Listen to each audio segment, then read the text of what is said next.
کہ ہندو مسلم جھگڑا کرے، میں جھگڑا ہونے دیتا ہی نہیں ہوں.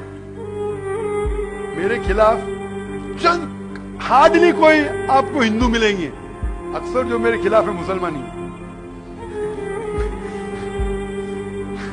آپ اگر نیٹ پہ جائیں گے نا، آپ گوگل کرو ذاکر نائک انورٹڈ کامرس میں 62 لاکھ سے زیادہ ویب سائٹ ہے. 62. کوئی بھی مسلمان مقرر کی دنیا میں 62 لاکھ ویب سائٹ پہ ہے ہی نہیں. نمبر 2 پہ آتے دیدا، جس سے میں متاثر ہوا، اس کے ہے 14 لاکھ. میرے 62 لاکھ ہے. کتنے؟ 62 لاکھ. اور اب جاؤ اس کے اندر ٹاپ 10 میں تو ایک ویب سائٹ ملیں گی ذاکر کے خلاف. اکثر کیونکہ میں اسلام کے بارے میں صحیح نظریہ پیش کرتا ہوں، یہ غلط ہے، یہ صحیح ہے، تو کیا ہو رہا ہے؟ بہت سے مسلمانوں کی دکان بند ہو رہی ہے. تو دکان بند ہو رہی ہے تو ذاکر کے خلاف، ذاکر کافر، ذاکر کافر، ذاکر یہ ایک ایس ایم ایس گھوم رہا ہے ادھر گجرات میں کہ ذاکر نے کہا کہ محمد صلی اللہ علیہ وسلم کو نہیں ماننا چاہیے. گھوم رہا ہے.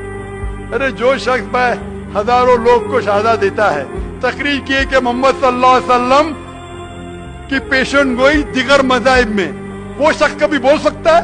یہ میڈیا ہے. میڈیا جب مجھے دکھایا گیا، میں کلپ دیکھا کہ اس میں لکھا ہے، لگ رہا ہے کہ میں کہہ رہا ہوں کہ محمد صلی اللہ علیہ وسلم کو ماننا حرام ہے. آگے پیچھے دیکھو کیا ہے، پوری پیشن گوئی ہے، مانگنا حرام ہے. محمد صلی اللہ علیہ وسلم سے مانگنا حرام ہے. ابھی ہو سکتا ہے 2 چیز، کیونکہ اس کی ریکارڈنگ پیش ٹی وی نے نہیں کی تھی. 2 چیز ہو سکتا ہے کہ سلپ آف دا ٹنگ ہے، سبقت لسان، زبان پھسلنا. یا ہو سکتا ہے کہ اس نے مینیپولیٹ کیا ہے. اور مینیپولیٹ کرنا بہت آسان ہے، لیکن اکثر مسلمان، ہاں ذاکر نے کہا محمد صلی اللہ علیہ وسلم کو نہیں ماننا چاہے.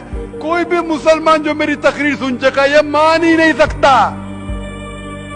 جن لوگوں کی دکان بند ہو رہی ہے وہ لوگ پھیلاتے ہیں، لیکن ہوا کی طرح حفاظت، فانوس کی طرح حفاظت جس کی ہوا کرے، وہ شمع کیا بجھے جسے روشن خدا کرے. میں تقریر نہیں کرتا ہوں شہرت کے لیے. میں نے میرے میڈیکل کا پیسہ چھوڑ دیا. میں تقریر کرتا ہوں کہ اللہ تعالیٰ اس ناچیز کی کچھ خدمت کو مان لے، کہ جو میں تھوڑا بہت کر رہا ہوں اللہ کے راہ میں اسے قبول کرے، تاکہ مجھے اجر ملے. اور دعا کرتا ہوں کہ مجھے جنت میں جگہ